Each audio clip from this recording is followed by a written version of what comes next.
Voor die wêreld was, voor die lig geskyn het, voor die eerste asem, voor die tyd begin het, klink die stem van een wat nooit verander nie, die stem van die ewige.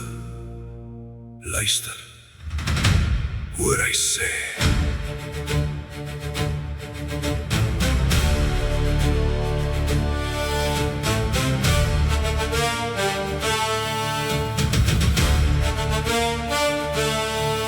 by die Pasgafees toe die volk gegeet het en na Moses vra, watter brood sal ons voed?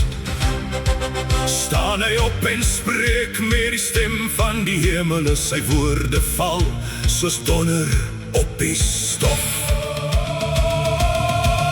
Ek is die brood van die lewe, wie na my toe kom sal nooit meer honger ly. Ek is uit die hemel neergedaal, nie soos Moses se manna wat vergaan. Ek is die lewe wat bly.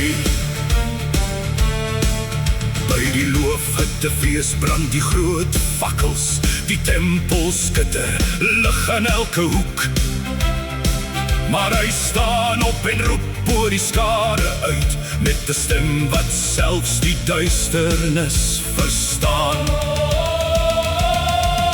Ek is die lig vir die wêreld, wie my volg sal nooit in duisternis dwaal. Ek is die deur vir die skape, geen ander weg, geen ander naam. Ek is die enigste toegang tot die Vader. By die graf van Lazarus stilte trane toon, maar hy draai om en spreek met gesag oor die klip. Ek is die opstanding en die lewe, wie in my glo al sterf hy sal leef. Ek is die weg, die waarheid, die lewe, geen mens kom na die Vader behalwe deur my.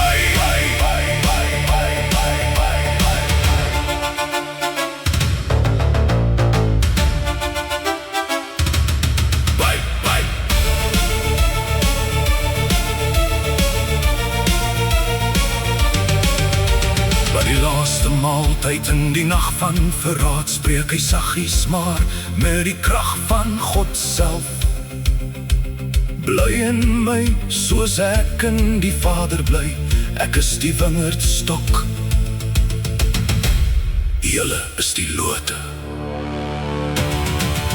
Ek is die ware wingerdstok, sonder my kan julle niks, absoluut niks doen. Ek is wat ek is vir ewig, die Alpha en Omega, begin en einde. Ek is die naam bo alle name.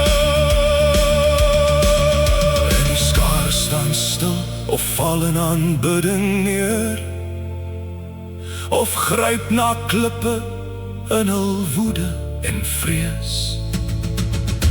Want hierdie stem laat geen middeweg oop nie, jy buig voor die ewige, of jy wend jou af. Hy is